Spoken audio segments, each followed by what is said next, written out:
Now come one, come all to this tragic affair. What's going on, guys? Welcome back to Columbia House Party. I'm Blake Murphy. I'm Jake Goldsbie. How's it going, buddy? Not bad. How are you? I'm doing pretty well. I'm going to throw a curveball at you, though. Let's do it. The album I brought for you today is You Can't See Me, the rap album from WWE champion John Cena, featuring the trademark, the THA trademark with a C. As if It's good. An album that I know very well. Yes. That I definitely knew existed. A before PhD in a second ago. thugonomics, John Cena has.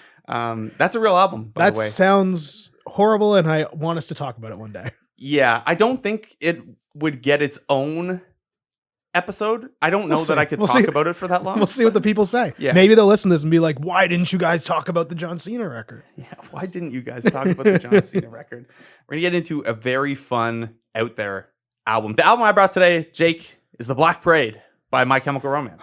It's about time. We got to hit all the sad boy emo touch. It is what'd you call a touchstone? Touchstone, yeah. Yeah, we got to hit all of those. I would say it is a credit to ourselves that we didn't lead off with The Black Parade, because we could have, and we didn't. My Chemical Romance, by the way, did not like being called emo. No. It's Gerard Way does not like that term. It's funny to think about how derogatory a statement emo was in the mid 2000s. I feel like that's kind of past now, and like because all the bands that are in the genre are influenced by the mid 2000s, so everyone's cool with it.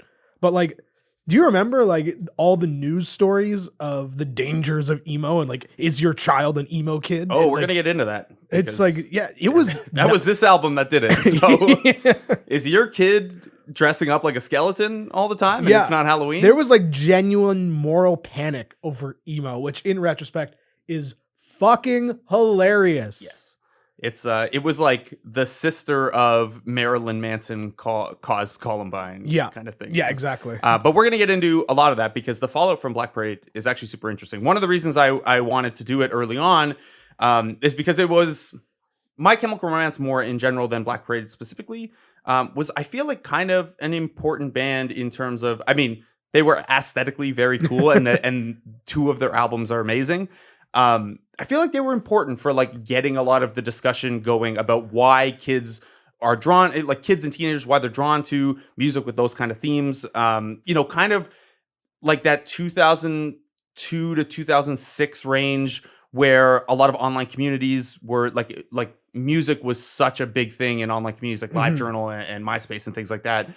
Where, I feel like My Chemical Romance was an important band for taking, all these kids are loners, and this is what you listen to if you're a loner. But also now there's a community of loners and outcasts, and you have people to go through that with, and it's a connecting force kind of. And like to your point with the aesthetics, like if you say the word like classic emo, like the first thing that pops in your brain is My Chemical Romance aesthetic. Yeah. And so I think the Helena video. yeah, exactly.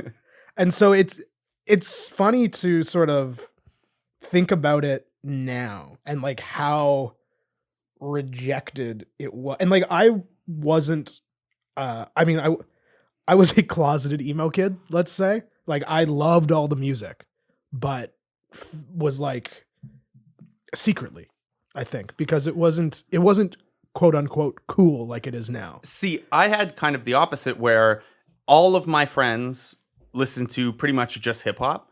And a couple of my friends literally called me emo fuck for like the entirety of our friendship. And it was like, I had no problem listening to different music. And it's like, yeah, I'll listen to Air Force Ones, but like mostly I'm listening to punk and emo stuff and like going to shows. Like I only listen to cool bands like Goldfinger and Real Big Fish. Yeah. Real Big Fish. I can't wait for the ska episode. Oh boy. There might be a few. Yeah. Well, yeah, when we talk about Pup. Jake's choking on San Pellegrino. Yeah. Jake's choking on unnamed beverage. Yes. Your sponsor here. Non-sponsored beverage. Oh yeah. So My Chemical Romance was interesting for me because like my friends would like tease me a little bit. And I had a second group of friends that was more a music-based group of friends. My Chemical Romance was the one where it went from like, oh, we just don't like the music you like to, dude, that's weird. Yeah. Like, what? And that was more 3 Cheers for Sweet Revenge. I'm 2 years older than you, so yes. Three Cheers came out when I was in, I think, grade 12. Yeah, I think I would have been. I guess. Yeah, it would have been grade 10 when it came out. That makes sense. Yeah, so that was more the one, I have more attachment to Three Cheers because just the timeline of being in high school and stuff. I never said I'd lie and wait forever. If I did, we'd be together. I can't always just forget her, but she could try. I think mental forever, or the last thing I see.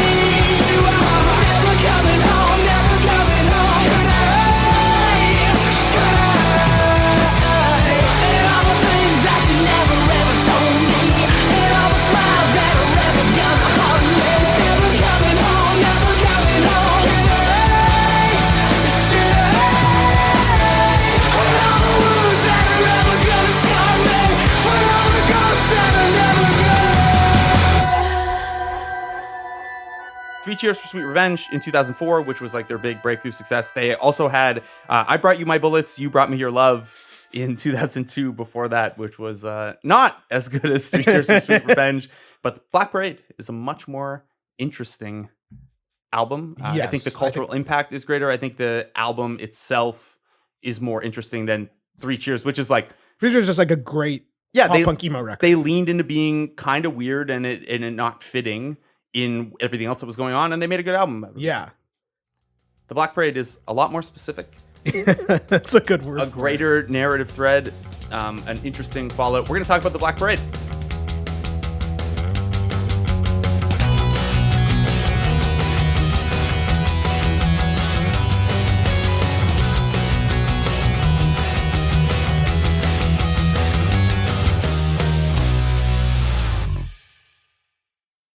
The Black Parade is My Chemical Romance's third album. Came out July 2006. It's obviously a concept album. Just like you can look at it and listen to it, and you can tell there's a concept there. There is a narrative thread though. Like for all Weezer wanting to and kicking around the idea of a rock opera, this is absolutely a rock opera. It tells a story, which is why, as much as the Black Parade would fit really well as an album opener because it kicks ass and that piano riff is amazing, it can't. When I was a young boy, my father took me into the city to see a marching band. He said, son, when you grow up, would you be the savior of the broken, the beaten, and the damned? He said, will you defeat them, your demons, and all the non-believers, the plans that they have made? Because one day I'll leave you a phantom to lead you in the summer to join the Black Parade.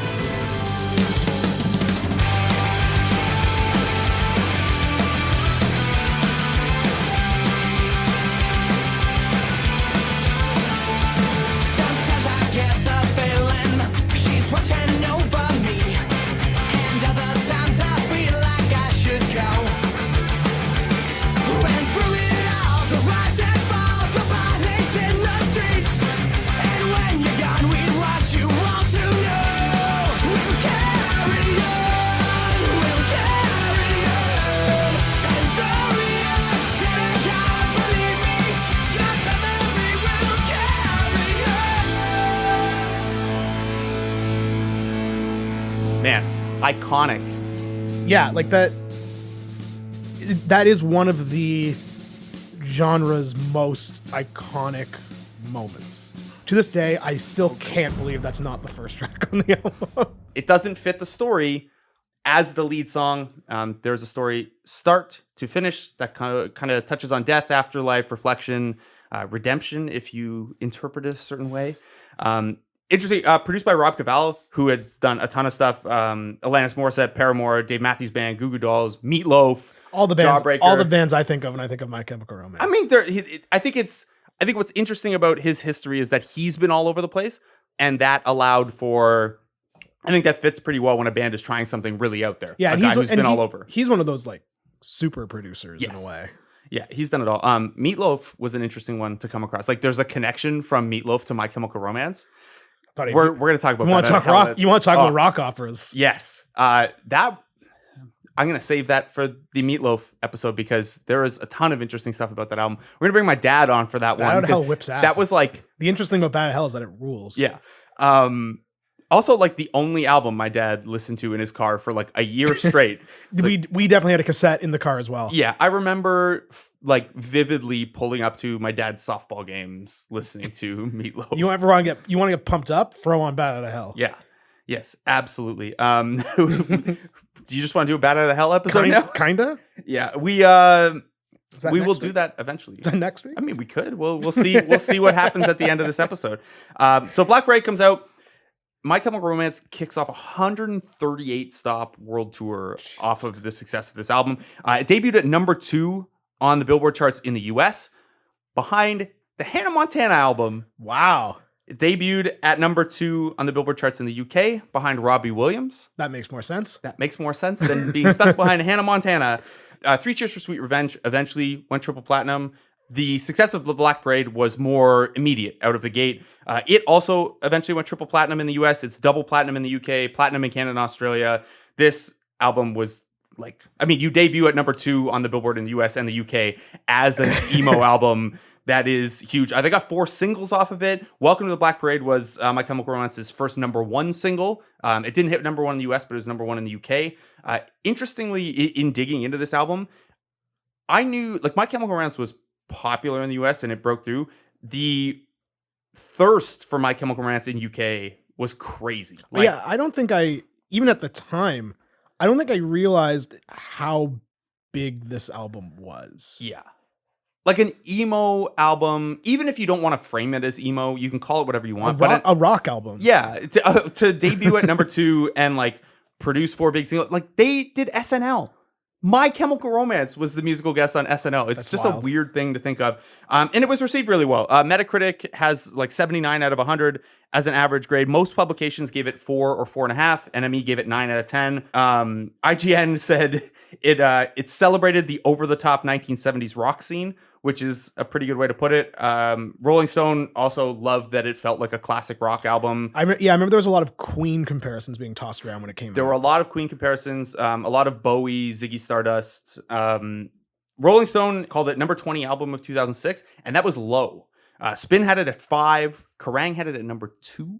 Wow. Alt Press called it My Chemical Romance's raison d'etre and a mega decibel calling card, which is, it's pretty good. There were some negative reviews. Basically, the negative reviews came down to this band isn't good enough to try something this ambitious. Someone said it was beyond their station, which I disagree with. Fuck off. They nailed it. This album kicks ass. And also, even if it didn't, like bands can try whatever the hell they want. Why are you punishing a band for trying to be ambitious and like overreach? More bands should overreach. Yeah. We just talked last episode about how Weezer didn't overreach nearly enough. Now come on, come all to this tragic affair. Wipe off that makeup, what's in is despair. So throw on the black dress, mix in with the lot. You might wake up and notice you're someone you're not. If you look in the mirror and don't like what you see, you can find out firsthand what it's like to be me. So gather round, piggies, and kiss this goodbye. I'd encourage your smiles, I expect you won't cry.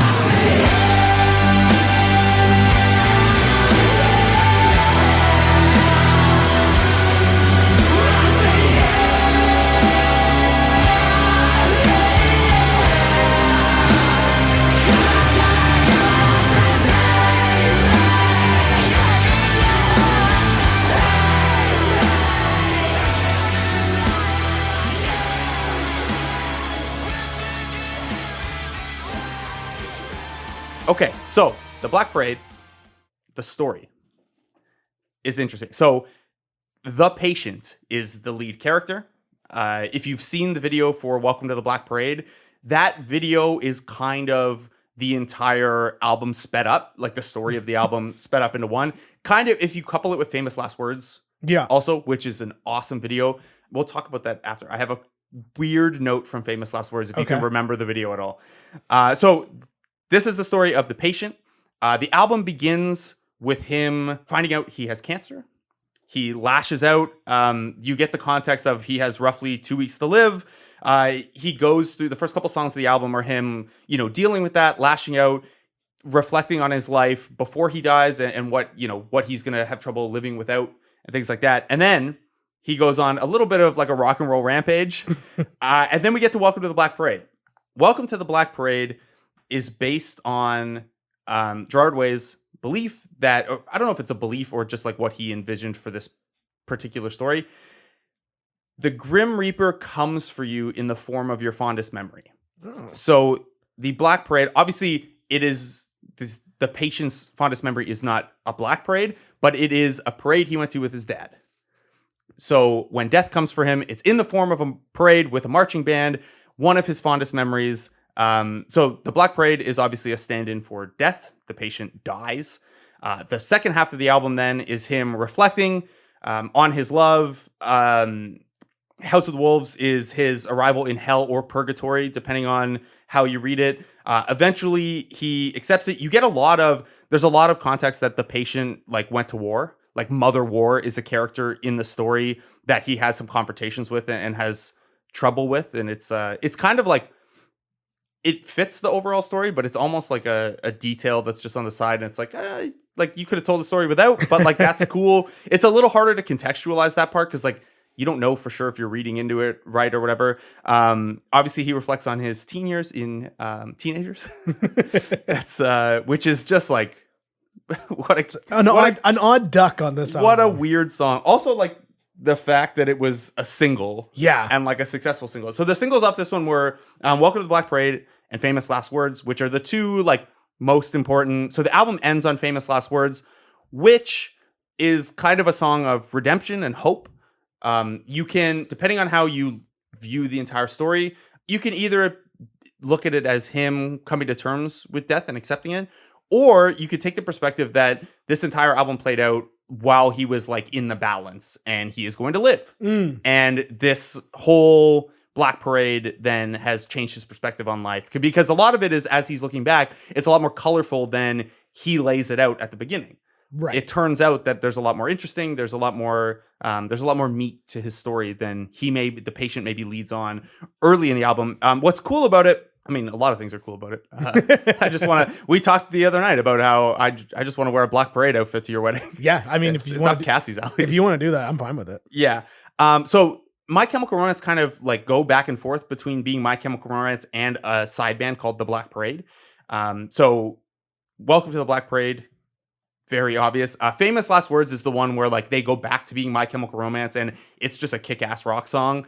I love that fucking song. Yeah, it's so good. The video's great. Also, we're going to talk about the impact of this album and the fallout, and Famous Last Words is a really important part of that. Welcome to Black Parade, Famous Last Words, I Don't Love You, and Teenagers were the singles. I Don't Love You was a single. I didn't know that. It was. Huh. That's kind of it's not my favorite song. No, me neither, but it's interesting to me that when I think of the singles and the videos of this album, I actually didn't even realize Famous Last Words was a single for a long time. In my mind, the singles from the capital S singles from this one were Black Parade and Teenagers. Yes. It's just, I did not know I Don't Love You was a single. Yeah. So with My Chemical Romance shifting into the character of the Black Parade for this album, they actually would perform in costume as the Black Parade for their concerts. It even led to some confusion where there was a stretch where people thought the Black Parade was a band opening for My Chemical Romance because they would be like, oh, we're the Black Parade. And it gets a little confusing if you're not familiar with My Chemical Romance and the album. And I would assume I didn't see them post Black Parade. I saw them post 3 Cheers. I would assume that they played the Black Parade in order. Yeah, there's a great. It would be hard. You can go on YouTube. I think it was a DVD, but it's on in fully high quality on YouTube. It's shown in Mexico, I believe, and they do Black Parade front to back, and I believe the whole tour was like this: Black Parade front to back, and then the encore they're out of Black Parade costume and they just look like themselves. And they play like 7 songs from 3 Cheers. Cool. But it's actually, I think it's actually a really cool way to do a show. Like if you watch in the concert video, the thing begins with Gerard Way on a hospital gurney covered up singing the end. And then he like jumps off the gurney when Dead kicks in and they do the whole thing. Which is interesting because in the video for Welcome to the Black Parade, he is not the patient. Right. He is the leader of the Black Parade, and he's kind of narrating to the patient what is taking place. I think live he is still that. He just starts. Yeah, you can't have someone who's not Gerard Way start the concert off like that. Exactly. Right? Yeah, it's cool. That would have been really cool to see them live during that period. I never got to see them, and I wish I would only really be interested in seeing them do that. Yes. I saw them at Warped before Black Parade came out. I saw, I think, 2005. That was one of the most loaded Warped tours. Yeah. Warped Tour used to be so good. Yeah. Problematic. Yes. But yes. Sure could fill a lineup. So obviously this album, both in terms of how they performed, how it was written, how Gerard Way conceptualized it, there are 2 big influences. One comes from music, Pink Floyd's The Wall, Freddie Mercury, Bowie's Ziggy Stardust, even the Smashing Pumpkins a little bit. Yeah. You can see where he's pulling theatrically from a lot of that stuff. Gerard Way's also a huge comic book fan. I think people who know post My Chemical Romance Gerard Way are aware of that. He wrote The Umbrella Academy. He co-wrote another mini comic book miniseries. Umbrella Academy does seem to have like a lot of the same aesthetics that Black Parade carries. Yes. The other one is The True Lives of the Fabulous Killjoys, which is also the name of their 4th album. Right. So yeah, that was a comic miniseries. He did some solo work as well, but he co-founded, after My Chemical Romance was done, he co-founded the Young Animal imprint under DC Comics. He did Umbrella Academy, which was then turned into a TV show that he was involved with. Before My Chemical Romance got started, he was interning at the Cartoon Network. Really? He was, he was more an artist than like he was obviously a very talented musician. Weirdly, what got his ass in gear with music was 9/11. He was just like, I need to make a difference. I need to give people something they can like rally around and connect with and make a positive impact. And when they first started recording in New Jersey, they had a view of the New York sky. They could like see the New York skyline. 9/11. Wow. I had no idea there was a 9/11 connection to My Chemical Romance. Yeah, it's weird. Also, just for record, Gerard Way's solo album whips ass. Yeah, Baby You're a Haunted House. It sounds like on. It sounds like Supergrass. It's a great album. Yeah, I don't think Baby You're a Haunted House is on I think that album. it was just a single, but it was amazing. great. The entire band performing as skeletons. Yeah. Bones. Unfortunately, so this is the Bones. It's the prequel to that song. Obvious music influences: Pink Floyd, Queen, Bowie. The comic book influence is very clear in the aesthetics and the whole story. A cool way that I heard the album described by Jeremy Gordon of Spin in 2016. He called it campy but earnest. Yeah, I feel like camp is a good term for what the Black Parade is. Like they obviously knew what they were doing and that it was a little out there, but they didn't really care. Yeah. Ray Toro told Alt Press that they were trying to make something classic and something timeless with the Black Parade. That was in 2013. He said that, and I think pretty accurate. Also, the video was produced by the same guy who did Smells Like Teen Spirit and American Idiot videos. Huh. Yeah, Samuel Bayer. Only one of those ripped off Dillinger 4. The other cool thing, not cool, sorry. I don't know why I said it was cool. This is not cool. It's kind of, I'm an idiot. The one way I saw it described, 2 ways I saw it described, Bohemian Rhapsody for millennials. I remember that one, yeah. I hate the term millennials because like it covers like, I didn't have a computer until grade 9, and then people who are also millennials had cell phones at like 9. Yeah, the range is way too wide. It's way too wide.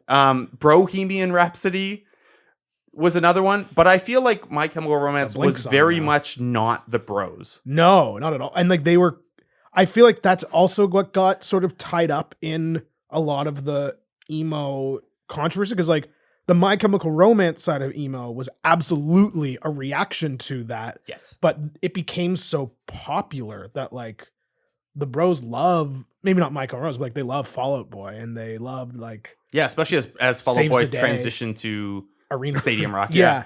But like I think that's maybe why I always liked My Chemical Romance a little more, because they were intentionally trying to not do that. I'm sure there was spillover just because they were too big for it to not. But. Yeah, it's almost like, okay, well, I like this pop punk, and it's just good enough that other people get to enjoy it, but My Chemical Romance is ours. And kind of. Yeah, and like even like the Foo Fighters have a song called "Cheer Up Boys, Your Makeup Is Running" from around this time, and like there was just such a I like the Foo Fighters, but like there was such a revulsion to these boys wearing makeup and being sad that in 2019 seems so silly, but it was like an entire pushback against it. It was very weird. Yeah, we're going to talk about some of the mental health side of this and the community aspects that fell from this album. In general, the ambition of this album is incredible. Like it's a good snapshot of where the scene was transitioning, kind of the goth emo comic book thing, almost ahead of its time in like the last 5 or 10 years, 10 years probably. We've seen like every corner of like geekdom get like mainstreamed. Yeah. Like capitalism has come for all of it. Like comic books are the biggest thing now, and you know, every nerdy subculture has had its moment. And this as like a goth / emo / comic book crossover was just like a little early. Yeah, I wonder how both the album and the aesthetics would be received today. Probably even better. I would think so. Like I feel like a lot of that, like not even vaguely, like overtly homophobic reactions to a dude in makeup and having feelings. Yeah, like I think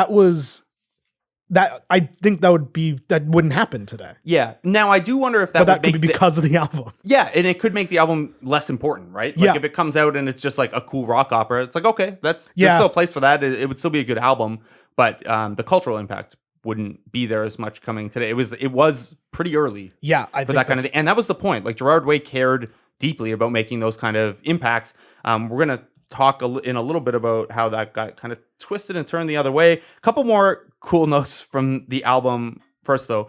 As part of the ambition and the rock opera, it gets weird in parts, which you'd expect. Blood as a secret bonus track is just like a ridiculous song. Like it sounds like a Panic at the Disco bonus track, not a My Chemical Romance one. It's weird.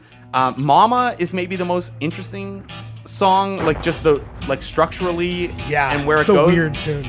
Mama, we all go to hell. Mama, we all go to hell. I'm writing this letter and wishing you well. Mama, we all go to hell. Oh, well, now, Mama, we're all gonna die. Mama, we're all gonna die. Stop asking me questions. I'd hate to see you cry. Mama, we're all gonna die. When we can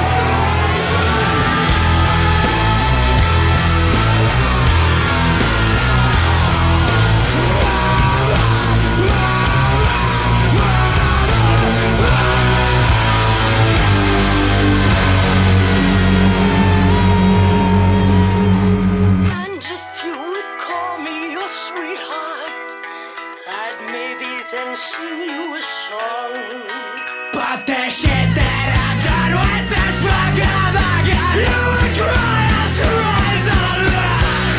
We all carry on. We're our brothers in arms. Our brothers in arms. So raise your glass high for tomorrow. We got it returned from the ashes.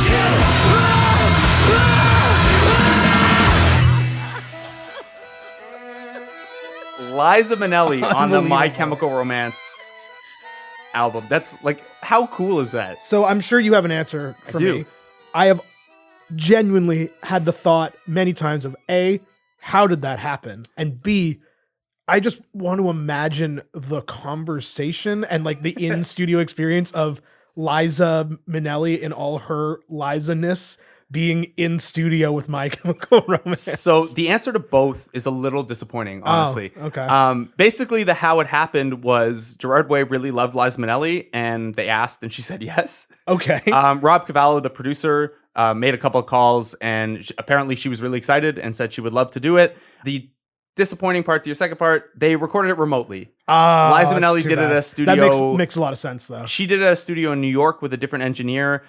Gerard said, the first time I got to speak to her was through the mixing board. That's from a New York Times article where he finally revealed, like I said, it had been a couple years and people were still curious.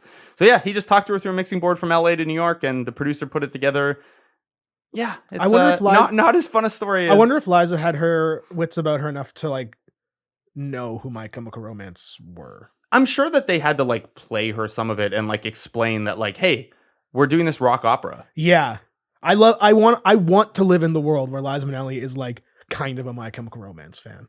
I think that would kick ass. I think she would be, maybe not of the music, but like she would definitely, I mean, she was on the album. Yeah. The idea true. of a rock opera and like the costumes and it's Yeah. just like, it's a very Liza Minnelli It is. thing. It's just it's the fact that there's a featuring Liza Minnelli on a My Chemical Romance album track list just tickles me.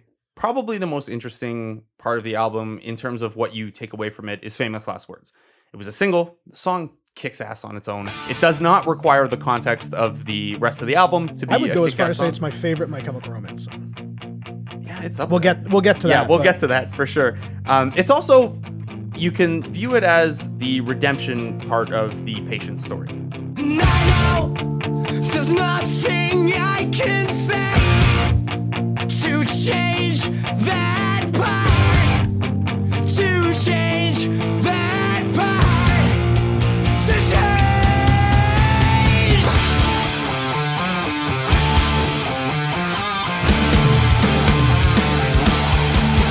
So many bright lights that cast a shadow. But can I speak? Well, is it hard understanding? I can't speak. I am not afraid to keep on living. It's hard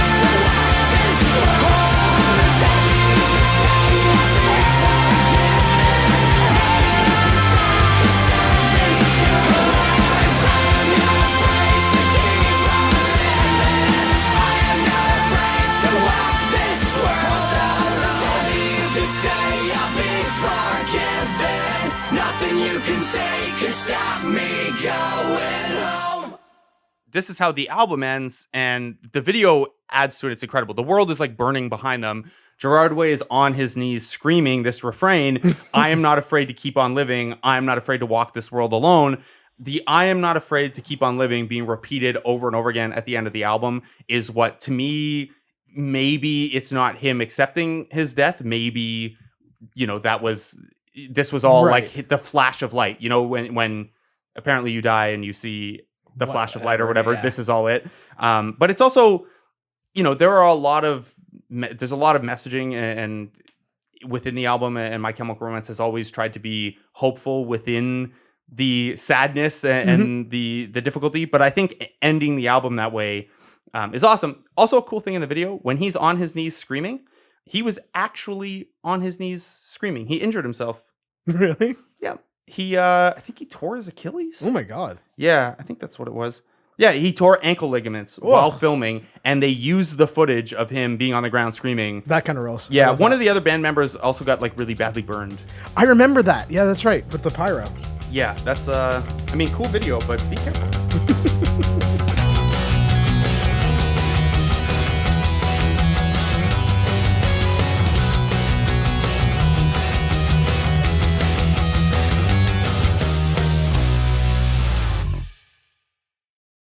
All right, we are going to talk about the cultural impact of this album, which I think is as notable as the very cool album itself. So, this album came out in 2006.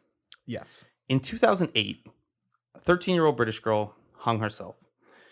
The Sun framed this as her being part of a self-harm emo cult that was associated with My Chemical Romance. Across the Sun and the Daily Mail, panic Two very rational outlets.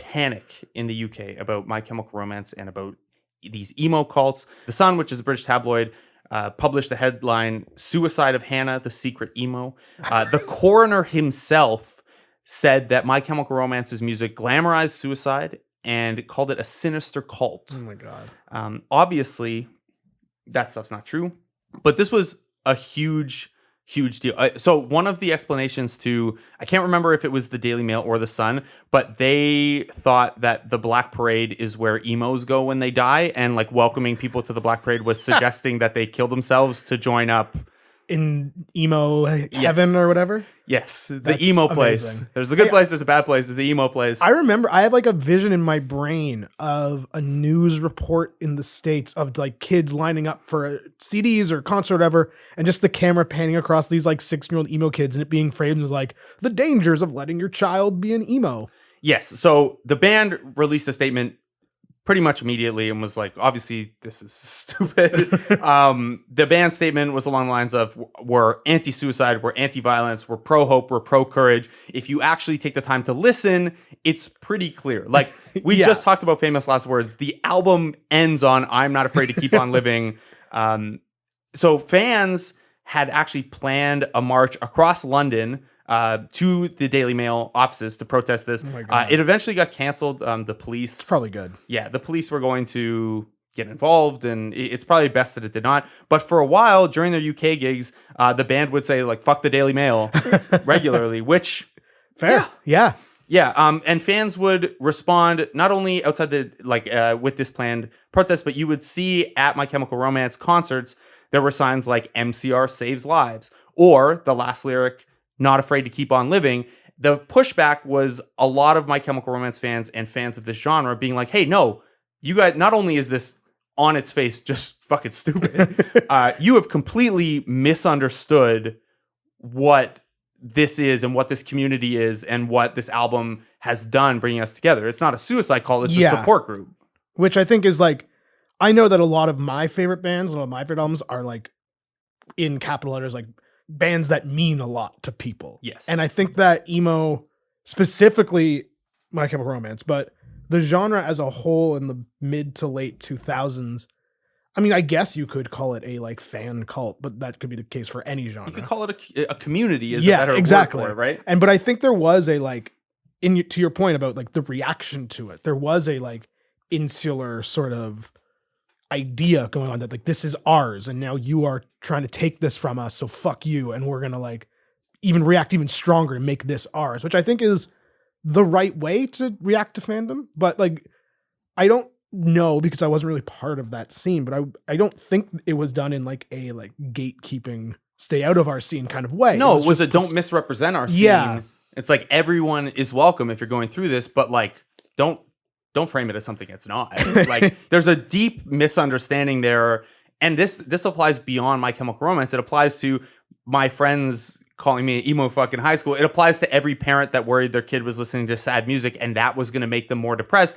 Which does happen every generation. Like I mean, every 10 years, there's like a genre that everyone worries about. Yes, and the thing that I think older people or the tabloids or whatever, the people who aren't a part of that group misunderstand is the direction of causation. It is not people listen to this music and get sad and get suicidal or lean into... People are already depressed. It's these people who are in trouble or feel marginalized or feel outcast. And like, this doesn't apply to everyone. There are popular... Like, I was popular enough in high school. It was like, I played sports and had lots of friends and stuff, and I was still drawn to this stuff, but I was also a little sad. There are like... This doesn't apply across the board, but for a lot of people, I think, it's the people who are already in trouble or these lyrics speak to because of what they're already going through, and they then seek support in the music and the communities around them. It's not the other way around. It's not I slip you a My Chemical Romance mix and you come back to school the next day sad and depressed. Now I'm depressed. Yeah. Yes. I also think it's like we talk a lot just in our lives, as we should, about how the stigma of mental health and depression and all that should and is starting to lessen and like be more open about your feelings and what you're doing. I feel like not that My Chemical Romance are the first sad band, not that they're the first band to have these kind of lyrics, because that's been happening for 50, 60 years at this point. But I think that this kind of stuff, like boys in makeup and singing about feelings, to dumb it down to a potentially, regressive definition, but it's that I think you can sort of start to chart where talking about this kind of stuff became more acceptable.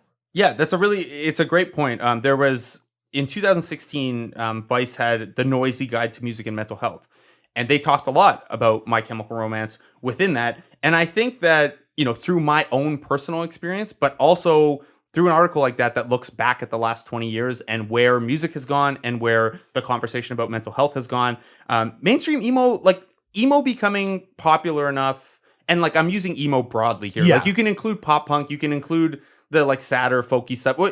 Music with an emotional message that people felt okay expressing their sadness or depression or anxieties through, that becoming more mainstream, becoming like profitable, becoming something that can be sold, and then something that mainstream is the word for it, like that being more of a thing, I think opened people up to have more conversations about that stuff. Like, and I think it's might seem quaint or funny to talk about, but like when you read any retrospective on pop punk and you listen and you hear about Descendants and Jawbreaker specifically, and this idea of how revolutionary it was for bands that sounded like that to be singing about their feelings. Yeah. And like now it's like, of course, but Yeah. it wasn't a popular thing. It wasn't a profitable thing. It was like, we talked about Pinkerton. Yeah. And how, like how much it bombed. and it got that was this, and it got absolutely shelled. And then 10 years later you have Black Parade, and it's like, okay, now we're starting to get to where, and then now you have Today, where you have like the If you Julian Bakers of the world. Yeah, and if you it's don't like, have emotion in your music, like you can still sell that, but like Casey Musgraves Yeah. is like a cowboy emo, like Adele, yeah, like just writes about like some of the breakups. biggest, Harry Styles, even like I mean, Harry Styles is a lot of sex appeal in the music, Yeah. but like a lot of the biggest pop artists now are, and like pop didn't not talk about that stuff before, but like pop, It was coded though. Yeah. Now it's like, now you don't have to write it in a metaphor. Now you can just be like, hey, here's why I'm fucking sad. yeah, this sucks.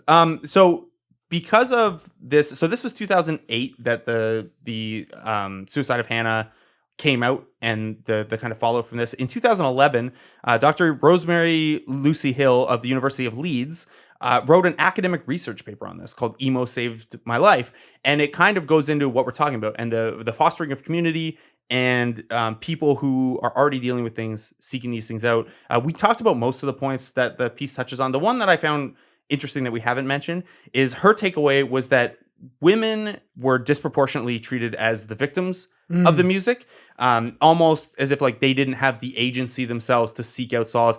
Obviously, that's not an experience you and I can speak to, but I thought that was an interesting takeaway. And like I think back to what was going on around the time of the Black Parade. It's like, okay, Paramore was on the come up, but that was like They were like, that was kind of close. Like there were others, obviously. But Yeah. they were like, it's true though. Like a lot of that decade of, I mean, like a lot of decades of music, but Yes. that decade specifically had, I don't think it's a stretch to call it a misogynistic genre at that time. for sure. And My Chemical Romance is not guilty of that, as far as I know. Like lyrically, Yeah. there's not much of that. They were too high concept for it. It seems. Also, like you obviously never believe in your idols at this point anymore, but like Gerard Way, like I don't know, he's always talked about like fostering that kind of stuff and making a positive impact and stuff like that. But yeah, so I thought that was an interesting thing. Like as I was refreshing myself on this, like, oh yeah, there is like, obviously there's a severe underrepresentation of women in that scene at that time. And like you said, in most music scenes and most music times.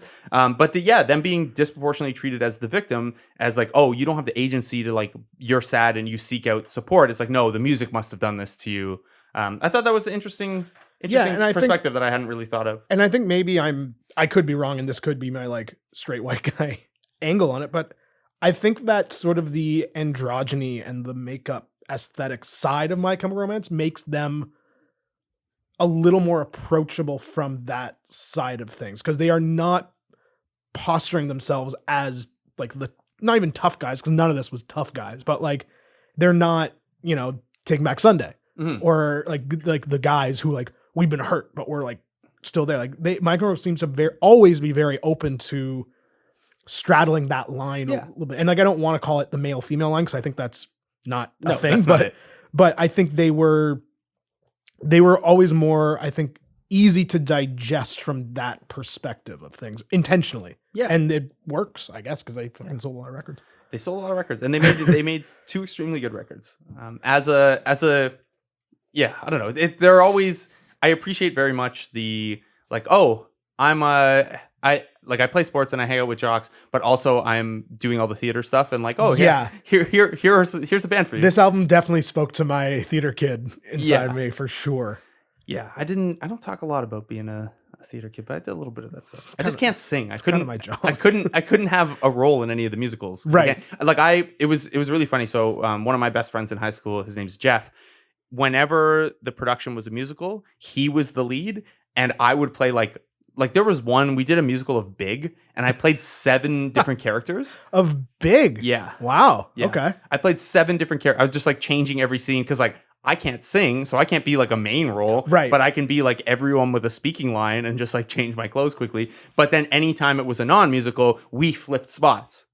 Okay. And I would be in the lead lead role. And I mean, when our school did non-musical plays, it was much smaller scale than our musicals, obviously. Right, of course. Yeah. Anyway, so that is the Black Parade. Okay. We disagree on this a little bit, and it's almost a little backwards because we're talking about the Black Parade.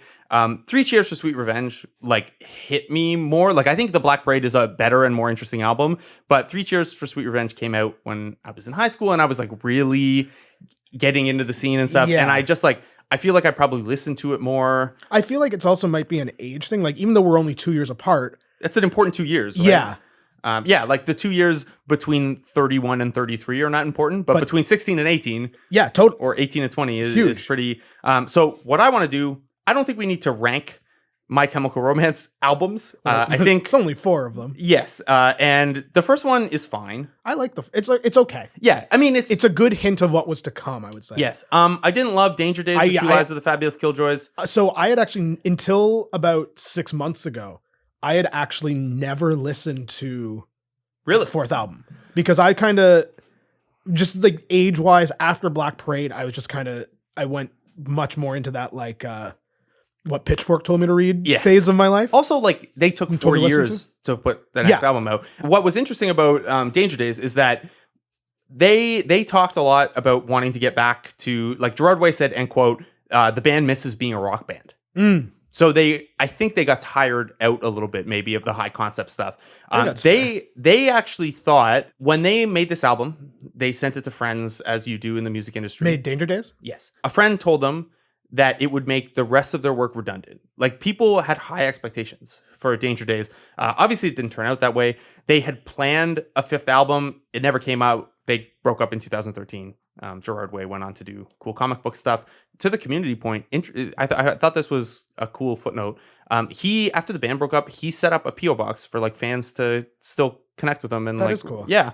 That speaks to, I think, that he always, like, that was always an important part of music to him, the fostering of the community. Sorry, I'm just looking at my random notes now. I think it's funny. For the 4th album, they also got a new drummer and then fired him because he was stealing from the band. Oh, nice. Yeah, so that was some nice drama between albums 3 and 4. Did the other drummer leave because he got burned making that video? No, I don't know why he left. On that big tour that they did, everyone got food poisoning, and at one point, everyone had subbed out for a stretch except for Gerard Way, including Muse had to be taken off the tour because they all got food poisoning really badly. Yeah. Wow. Anyway, all of that is to say there are not enough My Chemical Romance albums to rank. Danger Days is a clear number 4. Clear number 3 for I Brought You My Bullets, You Brought Me Your Love. The debate comes down to 3 Cheers versus Black Parade. Yeah, I think that is a accurate statement. All right, we have the 2 song lists in front of us.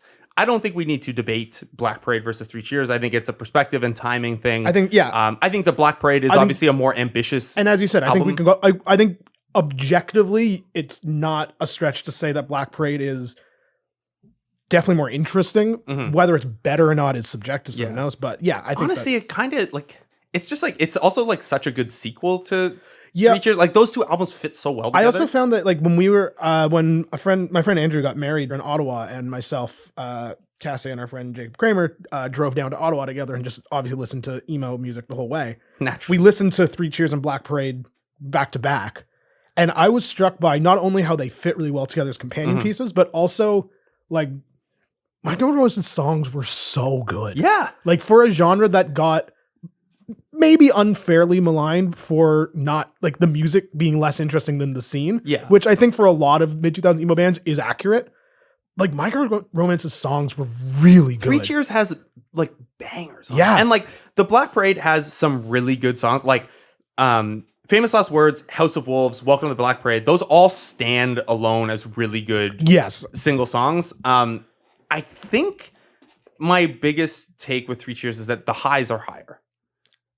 Like I think Three Cheers has a better like top like best 4 songs. See, I agree to an extent. I think that I don't think there's anything on Three Cheers that touches Famous Last Words or Welcome to the Black Parade. Okay. But the rest of it, I Like think Three Cheers might have like song like 3 through 7 My Chemical Romance best songs. or Yeah, something like that. I think so. I think Three Cheers' average might be higher. Okay. But I think that the peaks of the Black Parade are so not only great songs, but like it's so ambitious. And I think you can't. And the videos. And the video. I mean, the whole not thing. to say Three Cheers like Helena is and I'm Not Okay are classic videos of the genre, but you can't.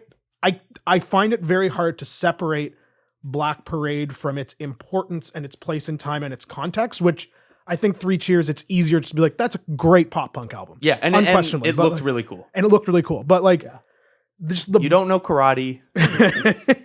but like Black Parade's just so massive. The other thing I didn't remember about Three Cheers until going back and listening to it again for this, it has a ton of Fall Out Boy track titles. Yes. Like, you know what they do to guys like us in prison. It's not a fashion statement, it's a fucking death wish. I never told you what I do for a living. Like these are song titles Fall Out Boy didn't use, and they were like, hey, you guys want this? You can sing It's Not a Fashion Statement, It's a Fucking Death Wish to the same tune as This Ain't a Scene, It's an Arms Race if you want to. Let's not do that. No one needs to hear me sing. I feel like the band that is most closely associated with like maybe it's just the association I have, but like do you keep the Used in the same kind of headspace as I don't. I put the Used in like the Finch okay Silverstein bracket. what it is to burn. Yeah, I take whenever I think of like mid 2000 emo, my first 3 touchstones are always Fall Out Boy, My Chemical Romance, and Panic at the Disco. Yes. That's where I kind of go. Panic at the Disco is so good. The reason I mentioned the Used, by the way, is just like when I was reading up on this, a lot of the stuff, like the Used came up alongside My Chemical Romance in a lot of the like, oh, there's a cult of emo stuff. Yeah. Because their lyrics are like even more unabashedly like I'm so suicidal. But even some of their saddest songs like have tinges of hope. Like their worst songs are like very not hopeful. I'm going to admit I was not a fan of the Used. I don't know their stuff very Really? well. I kind of missed the screamo side of things. I missed it. Okay. It just didn't connect with me, and I was rather listen to ska when that stuff was popular. Because I put it earlier too. That to me, that's like 2001, 2002. Yeah, which is interesting because they ended up, my youngest brother, who's 5 years younger than me, the Used ended up being his favorite band. Like he just like recycled all my music. I know Cassie and her friends were really into the Used and like that side of things, but it just never hit me. So if you have Famous Last Words as the best My Chemical Romance song, or Welcome to the Black Parade. I think Famous Last Words is my favorite. Okay. But I think if you're talking in the canon, so to speak, I don't think you can put anything but Welcome to the Black Parade. Yeah. Like it's the their emo anthem. It's their defining song. It's their Born to Run. It's their Bohemian Rhapsody. It's their, if you say Welcome to the Black Parade to somebody, they know what you're talking about. But I think Famous Words I like as a song more, but Black Parade is Famous Last Words is just like a kick-ass rock song. Yeah, it really rules a lot. And then off Three Cheers, I think like Helena and I'm Not Okay, or like those made sense as the big singles. They're awesome tracks. I've never been a big fan of Helena. Oh man, I think I'm Not Okay is a great tune. Yeah. The video. Maybe it plays up because of the video. Like it's just the video's great, and I think it's also like we were saying, it's hard to divorce Helena from context as well. Yes, because that was like the beginning of like, oh, you guys all really like Tim Burton, huh? Yeah. But yeah, I don't know. Helena, I like. I think it's a good song, but it wouldn't be in my top 5 on Three Cheers. What would? Thank You for the Venom is my favorite song. Yes. That song whips ass. To the End's a great, I would have on there. Cemetery Drive, I really like. Okay. And I'm Not Okay. And Give 'Em Hell Kid, maybe. Yeah. That's so good. Your point, I think you made a really good point about comparing them, where like those 5 tracks are amazing songs, but there's more filler on Three Cheers than there That's is on Black fair. Parade, I think. And I wonder how much of that is because everything on the Black Parade fits the concept and the Yeah, story, it's right? very focused. Yeah, you can't, like, Cancer kind of sucks, Yeah, but otherwise, yeah, I'd most agree. of That's it's pretty good. also my least favorite, I would say. um, Although I don't love teenagers. I will admit. it's just so weird and cheesy, and like, I just don't. it's what it needed. I to don't be. get why it's on the album. Like It doesn't fit the story super well, and it doesn't either. fit the style of the album. Like it feels like a song that they would put. It feels like a song a band puts on their like 5th record. You know what I mean? Also, like, you know, the whole, like, the allusions to shooting up the school. Yeah. It just, like, I don't think that's maybe the one spot where they fumbled the whole, like, message. I think yeah. maybe that it's just like, I get what they were going for and the perspective, but like, it requires you to think about it, and Yeah. that song being a single with those lyrics is just iffy. And like it's honestly, it sounds like a song that the label said we need a pop single. yeah, That's what it sounds. and they chose those lyrics. Yeah. Because the drugs never work, they gonna give you a smirk. Cause they got methods of keeping you clean. They gonna rip up your heads, your aspirations to shreds. Another cog in the murder machine. They said, I'm teenagers scared, the living shit out of me. They could care less as long as someone will bleed. So darken your clothes, I'll strike a violent pose. Maybe they'll leave you alone, but not me. It's interesting to me that they had 4 singles off of like a concept album that is one cohesive story, and Yeah, and I have just no recollection of "I Don't Love You" being a single. It's not even in my brain at all. It's yeah, I'm very sure I don't have the charts in front of me, but I'm sure it charted the worst of them. I feel like it would have to because the other 3 were massive. In terms of concept albums, I love an album that tells a story Me from start too. to finish. Like A Grand Don't Come for Free by The Streets. Like the we're starting here, we're telling a whole story. It wraps up tidy at the end, and you get a little callback. I think the first album I heard front to back in my life was Tommy by The Who. So I think I've been like predisposed to love concept albums for my entire life, and being like a weird theater kid also. Yeah, I was a Coheed fan. You can't not appreciate the universe creating. Like, I'm sure it's what Rush fans appreciate about about totally. Rush. Like, you create this universe. There are a couple other ones. Obviously, Green Day did American Idiot, which they turned into a stage show. I'm not a fan of that album, but I think it's aging better than it okay. did. I also don't love it. Like it's not in my tops of their discography by any means, but I like it more than I did in 2004. I'd put it that way. Okay. Yeah, some of the other ones, I was just like trying to think of other ones, like Arthur by the Kinks is a good one. Obviously, Sgt. Pepper Lonely Hearts Club Band is like, that was the first ambitious, like, oh, we're gonna have an alter ego band that we play as. And it was like, that's clearly like a precursor to the Black Parade. Like even it the looks outfit, the same. the outfits are the same. Yeah. I also have, for like, if we're talking like emo concept albums, basically Cursive's entire discography, like Appropriate shirt you're wearing. Yeah. Oh yeah. Look at that. Domestica is a concept about divorce. The Ugly Organ is, if you look at the liner notes of the Ugly Organ, there's stage direction in it, like a theater show. Happy Hollows, like they have 4 that are just like straight up concept albums. Mountain Goats is another band that does that great. Like Beat the Champ is one of my Champ's a great one. favorite albums. Sunset Tree is like that too. Life the World to Come is like that.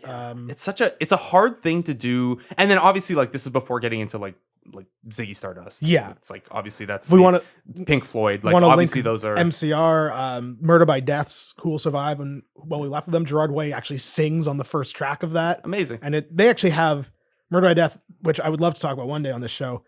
Who Will Survive and What We Left of Them is their second album. Their 4th album, Red of Tooth and Claw, is actually a prequel to. Interesting. And if you play Red of Tooth and Claw, ends with the song going into the first song of their second album. Yeah, I dig that. very cool. Funeral for a Friend had one as well. It wasn't. I don't think I know that one. Tales don't tell themselves. Anyway, that is it for the Black Parade by My Chemical Romance. I'm definitely going to listen to it for the rest of the day. I don't know. I might fire up 3 Cheers. I That's listened fair. to the Black Parade a couple times heading into this episode, That's fair. obviously. So, Jake, thanks for talking to me about the Black Parade, buddy. My pleasure, man.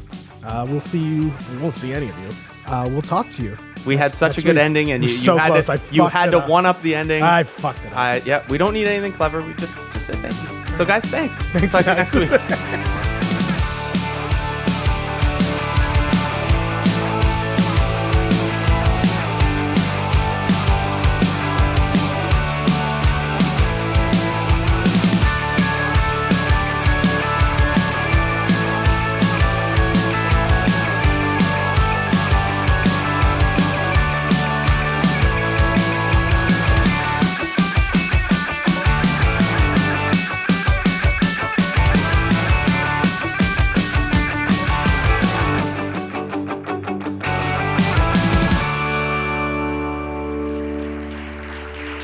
Oh, hey, hey, please try the fish.